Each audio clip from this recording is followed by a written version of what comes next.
بسم اللہ الرحمن الرحیم وما ارسلناک الا رحمۃ للعالمین صدق اللہ مولانا العظیم۔ قابل صد احترام بزرگوں، معزز دوستوں، حق تعالی شانہ فرماتے ہیں اپنے پیارے حبیب محبوب رسول اللہ صلی اللہ علیہ وسلم کے متعلق آپ کی شان میں کہ ہم نے آپ کو سارے عالم میں تمام عالموں کے لیے رحمت بنا کر بھیجا ہے، رحمۃ للعالمین، تمام عالموں کے لیے رحمت بنا کر بھیجا ہے۔ کتنا زبردست جملہ ہے، وما ارسلناک الا رحمۃ للعالمین، تمام عالموں کے لیے آپ علیہ السلام کی ذات مقدسہ رحمت ہے، صرف ایک عالم کے لیے نہیں۔ ہم سمجھتے ہیں کہ یہ سارا عالم ایک عالم ہے، یہ بھی بہت سے عالموں پر مشتمل ہے، یہ ایک عالم بھی بہت سے عالموں پر مشتمل ہے۔ اور بعض علماء فرماتے ہیں کہ 18,000 عالم ہیں، اور بعض علماء فرماتے ہیں کہ 80,000 عالم ہیں۔ تو تمام عالموں کے لیے رسول اللہ صلی اللہ علیہ وسلم کی ذات اقدس رحمت ہے۔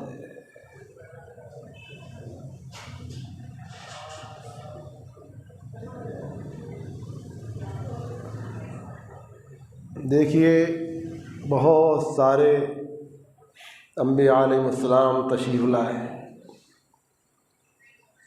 اور جب ان کی قوموں نے ان کی نافرمانی کی تو بستیاں کی بستیاں ہلاک کر دی گئی، تباہ کر دی گئی، اور عالم میں بڑے بڑے عذابات آئے انبیاء علیہ السلام کی گستاخیاں کرنے پر، ناشکری کرنے پر، نافرمانیاں کرنے پر۔ حضور پاک علیہ السلام کی ذات اقدس کی برکت ہے کہ اتنا بڑا کوئی عذاب، اتنے گناہوں کے باوجود آپ علیہ السلام کی تشریف آوری کے بعد کہ ایک عالم ختم ہو جائے، نہیں آیا۔ یہ کھلی طور پر اس بات کی دلیل ہے کہ آپ علیہ السلام عالموں کے لیے رحمت ہے۔ اگر دیکھا جائے تو اس وقت میں جو گناہ ہو رہے ہیں وہ پہلے سے کم نہیں ہیں۔ اس وقت میں جو گناہ ہو رہے ہیں، جتنے انداز کے گناہ ہو رہے ہیں اور کہاں کہاں گناہ ہو رہے ہیں، وہ پہلے کے مقابلے میں کم نہیں ہیں، زیادہ ہی ہیں۔ نافرمانیاں، گناہ، جرائم زیادہ ہی ہیں۔ اس کے باوجود ایک عمومی عذاب جو رکا ہوا ہے، وہ کس کی برکت ہے؟ وہ سید عالم صلی اللہ علیہ وسلم کی برکت ہے، جو کہ آپ رحمۃ للعالمین ہیں۔ یہ آپ کی رحمۃ للعالمین کا ایک واضح ثبوت ہے کہ ایک عالم کو ایسے عذاب سے امان اور اطمینان حاصل ہوا جن بدعمالیوں کی برکت سے گزشتہ اقوام کے اندر اور ملتوں کے اندر تباہی اور بربادی آ گئی اور پورا انقلاب برپا ہو گیا۔ آپ علیہ السلام رحمت ہے تمام عالموں کے لیے۔ انسان، جنات یہ مکلف ہیں، ان کے لیے رحمت کیسے؟ ایمان والے الحمدللہ آپ کی تعلیمات پر اگر ٹھیک سے عمل کریں، طریقے سے عمل کریں، سنتوں کو اپنائیں، شریعت مقدسہ کو اپنائیں، سنتوں کو اپنائیں، تو ان کو ہر قسم کا اطمینان، خیر، برکت، بھلائی، حسنہ، ترقی دنیا کے اندر بھی حاصل ہوگی اور آخرت میں بھی اللہ کی رضا حاصل ہوگی، خوشی بھی حاصل ہوگی، فرحت بھی حاصل ہوگی، راحت بھی حاصل ہوگی۔ آج جو قلوب کے اندر خوشی نہیں ہے اور حقیقی راحت جو نصیب نہیں ہے، باوجود اس بات کے کہ اسباب راحت کے بہت موجود ہیں، راحت کے اتنے اسباب پہلے کہاں تھے؟ آج اتنے اسباب موجود ہیں راحت کے، لیکن دلوں کے اندر وہ اطمینان نہیں ہے، وہ خوشیاں نہیں ہیں، پریشانیاں ہیں، دقتیں ہیں، الجھنیں ہیں۔ تو ان الجھنوں میں، ان پریشانیوں میں ہمارے معاملات کو زیادہ دخل ہے۔ یہ الجھنیں، یہ دقتیں، یہ پریشانیاں ہم نے اپنے ہاتھوں سے خریدی ہیں۔ یہ بے چینیاں ہمارے اپنے اندر سے پیدا ہو رہی ہیں۔ ہمارے اندر جو فتنے ہیں، شر ہے، حسد ہے، بغض ہے، طبیعتوں کے اندر ایک دوسرے سے نفرت ہے، دوری ہے، تو وہ اس کا نتیجہ ہے۔ اور ارشاد کیا ہے؟ لا تحاسدوا ولا تباغضوا ولا تقاطعوا ولا تدابروا وكونوا عباد اللہ اخوانا۔ ایک یہی ارشاد مبارک ایسا ہے کہ کتنا اطمینان کا باعث ہے۔ ایک دوسرے سے حسد نہ کرو۔ اللہ پاک نے اگر اس کو کوئی نعمت دی ہے تو یہ اللہ پاک کا احسان ہے۔ آپ یہ دعا تو کر سکتے ہو کہ اللہ مجھے بھی دے دو، اس میں تو کوئی نقصان نہیں، لیکن یہ دعا نہیں کر سکتے۔ آپ یہ نہیں چاہ سکتے، نہ دعا کر سکتے ہو، نہ چاہ سکتے ہو کہ اس کی نعمت ختم ہو جائے۔ تو یہی حسد ہے کہ کسی کو اللہ پاک نے کوئی نعمت دی ہو اور اوپر جل رہے ہوں کہ اس کو یہ نعمت کیوں ملی۔ اس کی یہ نعمت جب تک کہ ختم نہ ہو جائے ہمیں چین نہیں پڑ رہا، ہم بے چین ہو رہے ہیں۔ اس کی نعمت دیکھ کر ہم بے چین ہو رہے ہیں، تو یہ بے چینی ہمارے اپنے اندر سے پیدا ہو رہی ہے نہیں، کہاں سے آ رہی؟ اس بے چینی کا ذریعہ اور سبب ہمارے اندر کا مزاج ہے، ہمارے اندر کی طبیعت ہے، یا اور کوئی چیز ہے؟ تو ارشاد یہ ہے کہ لا تحاسدوا، حسد نہ کرو ایک دوسرے سے۔ جب آدمی ایک دوسرے سے حسد نہیں کرے گا تو اس کی لائف کے اندر اطمینان ہوگا نا، جلن ختم ہوگی، اس کی سکون آئے گا، اس کو راحت آئے گی، دل میں راحت آئے گی۔ جب ملاقات کرے گا، ایک دوسرے سے ملاقات ہو تو خوشی کے ساتھ ملاقات کرو۔ اہل عرب کو دیکھا میں نے، اہل عرب جب ایک دوسرے سے ملاقات کرتے ہیں تو کس طرح خوش ہو کر ملاقات کرتے ہیں۔ ان کی ملاقات کا انداز بھی کہ فرحت بخش ہوتا ہے، خوشی ظاہر ہوتی ہے ملاقاتوں کے اندر، ان کے چہروں پر خوشی ہوتی ہے۔ تو ان کے چہروں کی جو خوشی ہے وہ دل کی خوشی کے اثرات ہوتے ہیں، محبت کے اثرات ہوتے ہیں۔ جب آدمی ایک دوسرے سے حسد نہیں رکھے گا، تعلقات کو ختم نہیں کرے گا، اختلافات، خام کے اختلافات، یہ دیوبندی ہے، یہ بریلوی ہے، یہ فلاں ہے، یہ فلاں ہے، ارے اللہ کے بندو مسلمان بن جاؤ بھائی۔ مسلمان بننے کے لیے آئے، سوال اس بات کا ہونا ہے۔ اختلافات پڑ گئے، کہیں کہ اختلافات، ایمان والا بننے کے لیے کہا گیا ایمان والے بن جاؤ، اللہ والے بن جاؤ، اللہ کے ولی بن جاؤ، اللہ کے دوست بن جاؤ، ذاکر بندے بن جاؤ، عابد بندے بن جاؤ۔ رسول اللہ صلی اللہ علیہ وسلم نے فرمایا کہ نہیں اختلافات ختم کرو۔ آپ علیہ السلام اختلافات ختم فرمانے کے لیے آئے تھے نا۔ دو قبیلوں میں بہت بڑا اختلاف تھا، اوس اور خزرج کے اندر، مدت ہائے دراز سے جنگیں چلی آ رہی تھی، اختلافات چلے آ رہے تھے، لڑائیاں چلی آ رہی تھی، قبائل وصیت کرتے چلے آ رہے تھے کہ لڑائی کو جاری رکھنا ہے، جو بہت بڑا ثواب کا کام ہے، اس کو جاری رکھنا ہے۔ ایک دوسرے کو وصیت کرتا چلا آ رہا تھا رحمت عالم صلی اللہ علیہ وسلم کی برکت سے آپس میں سب باہم شیر و شکر ہو گئے، ان کے درمیان اختلافات ختم ہو گئے۔ اختلافات کا ختم ہونا یہ رحمت ہے، یہ اختلافات کا ہونا رحمت ہے۔ اختلافات کا ہونا تو عذاب الہی ہے، وہ تو زحمت ہے۔ جب ہم آپس کے اختلافات ختم کریں گے تو رحمت آئے گی نہیں آئے گی؟ اب جو رحمت نہیں آ رہی ہے وہ کیوں نہیں آ رہی ہے؟ ہم نے حضور پاک علیہ السلام کی رحمت کو، لائی ہوئی رحمت کو اپنایا نہیں ہے۔ آپ علیہ السلام جو عالم کے لیے رحمت بنا کر تشریف لائے ہیں اور ہمارے اندر کوئی رحمت نظر نہیں آ رہی، تو اس لیے کہ ہم نے ان تعلیمات کو چھوڑا ہوا ہے جو حضور پاک علیہ السلام لے کر تشریف لائے تھے۔ تو رحمت للعالمین کے اثرات، آپ کی رحمت کے اثرات ہم پر کیسے ظاہر ہوں گے؟ جب ہم ان تعلیمات کو اپنائیں گے، ان تعلیمات پر چلیں گے، تو اختلافات ختم کریں گے باہر۔ ایک مسلمان سے ملاقات کر رہا ہے، ایک مسلمان کا مسلمان پر حق ہے، 6 حق ہیں مسلمان کے۔ جب اس کو ملاقات کرے السلام علیکم یسلم اذا لقیا، اور یعود اذا مرض، جب بیمار ہو جائے تو اس کی عیادت کرنے کے لیے جا رہا ہے، خیریت پوچھنے کے لیے جا رہا ہے، اس کی خیریت پوچھنے کے لیے جا رہا ہے، اس کے مزاج معلوم کرنے کے لیے جا رہا ہے۔ آپ کی ملاقات نہیں ہوئی، طبیعت کیسی ہے آپ کی، تو مزاج پرسی کرنے میں رحمت ہے نہیں ہے؟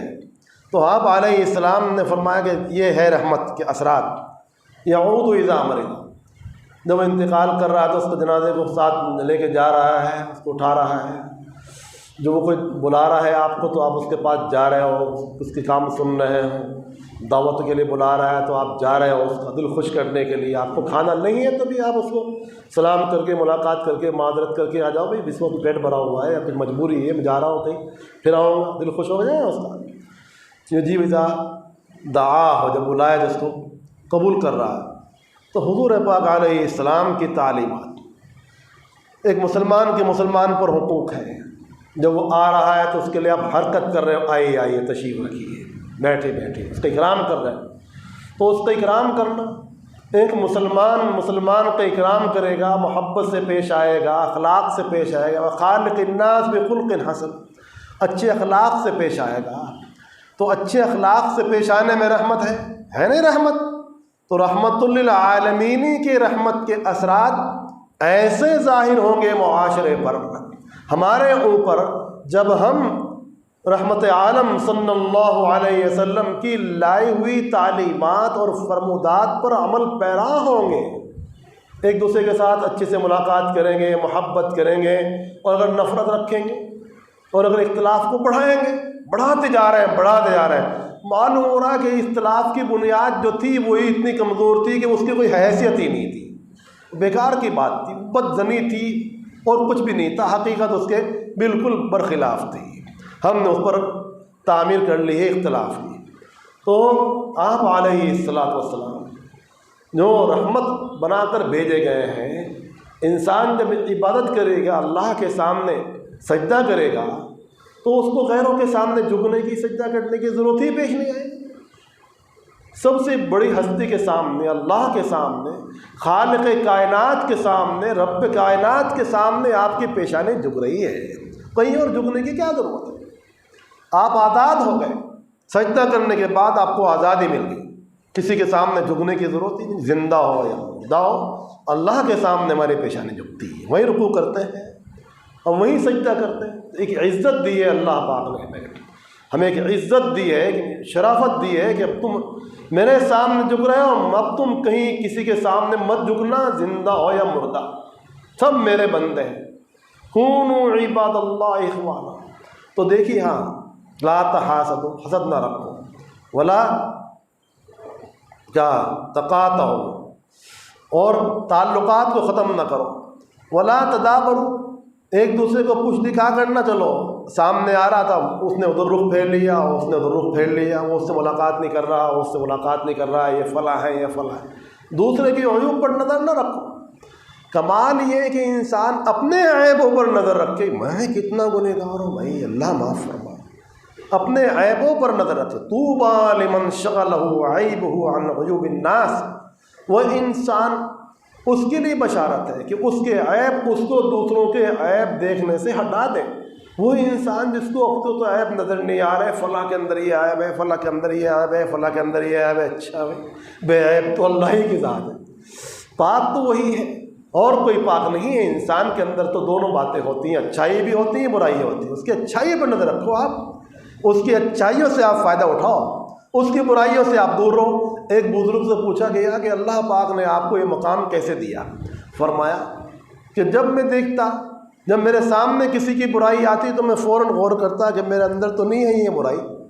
جب میرے سامنے کسی کی برائی آئی تو میں نے اپنے اندر فوراً غور کیا، دیکھا کہ یہ برائی میرے اندر تو نہیں ہے. اگر میرے اندر ہے تو توبہ کرنے میں لگ گیا، اس کو اپنے آپ کو نکالنے میں لگ گیا، بچانے میں لگ گیا. تو یہ ہے کامیابی کا راستہ، یہ ہے رحمت للعالمین کے رحمت لینے کا کیا طریقہ. آپ علیہ السلام رحمت ہے عالم کے لیے، تشریف لائے ہیں. آپ کی تشریف آوری کی برکت سے عالم میں رحمت آ گئی، اور ہم رحمت سے فائدہ نہیں اٹھا رہے. کما افسوس تو ہمارے پر ہے کہ آپ علیہ السلام تو ساری رحمت لے کر تشریف لے آئے، قرآن پاک کی شکل میں لے کے تشریف لائے، سنت کی شکل میں لے کے آئے، مگر ہم نے تو قرآن پاک کو اٹھا کر رکھا ہوا ہے. پڑھنا کہاں، دیکھنا کہاں، سمجھنا کہاں، اس سے ہدایت کہاں لینا ہے. بھائی رحمت تو جبھی ہوگی جب آپ قرآن پاک کو پڑھیں گے، سمجھیں گے کہ اس میں کیا فرمایا گیا، اس میں کیا بتایا گیا، اس پر ہمیں عمل کرنا ہے، عمل سے تو رحمت آئے گی. تو رحمت لے کر تشریف لائے. وہ کیا رحمت ہے؟ وہ رحمت ہے قرآن پاک، ہدی و رحمت للمؤمنین. قرآن پاک ہے ہدایت، قرآن پاک ہے رحمت، جو رحمت للعالمین لے کر تشریف لائے، جس کے لیے آپ کو بھیجا گیا. اور سنت اس کی شرح ہے، سنت اس کی تفسیر ہے، سنت ایک پورا امت کا باعلاج ہے، اس کا طریقہ ہے، وہ عمل ہے.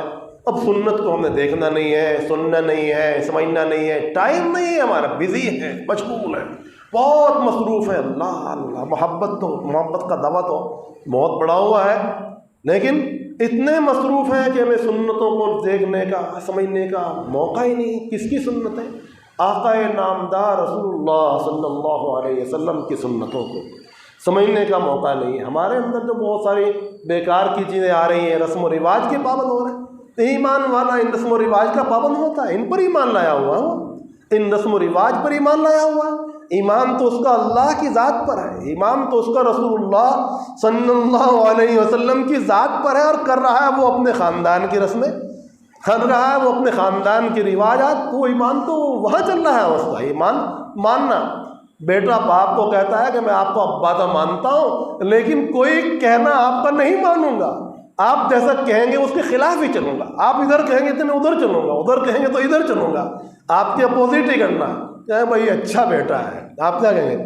یہ اچھا بیٹا ہے، ابا ابا تو کر رہا ہے لیکن بات نہیں مانتا. نہیں، ہمارا ایمان بھی بس ظاہری کا ہو گیا کہ آمنت باللہ، وہ کتاب ہی نے پڑھ لیا، آمنت باللہ و رسولہ و کتبہ والیوم الآخر. اور ہمیں پختگی جب ملے گی اس کے اندر، ایمان کے اندر، جب اللہ کی بات کو مان کر چلیں گے، عمل پیرا ہوں گے، عمل میں لائیں گے، اپنی لائف میں ان چیزوں کو اپنائیں گے، تبھی تو رحمت آئے گی، خیر و برکت حاصل ہوگی اپنی عبادات کے اندر، اپنے معاملات کے اندر، اپنے اخلاق کے اندر، اپنے طور طریقوں کے اندر، اپنے کاروبار کے اندر. اور اگر ہم نے یہ سمجھ لیا کہ کاروبار تمہیں اپنی من مرضی کا کرنا ہے، شادی بھی اپنی من مرضی کے کرنے ہیں، معاملات ہمیں اپنے من مرضی کرتے ہیں، ساری چیزیں ہم اپنی منمانی کر رہے ہیں، تو ہمارا ایمان ہمارے نفس پر ہوا، ہماری خواہشات پر ہوا، ہمارے رسومات پر ہوا، ہمارے رواجات پر ہوا. اور ہم کیا سمجھیں اس آیت کو؟ ما ارسلناک الا رحمت للعالمین، جو ہم نے آپ علیہ السلام کو اپنے محبوب کو رحمت عالم بنا کر بھیجا. تو حضرات صحابہ کرام نے اس رحمت کو اپنایا، اپنے تمام رسوم رواج سب ختم کر دیے، آقا کے تابع ہو گئے، اللہ کی رحمت کے تابع ہو گئے. انہوں نے رحمت کو قبول کیا تھا نا، صحابہ کرام نے، تابعین نے رحمت کو قبول کیا، عمل کیا، اپنے اختلافات کو چھوڑا.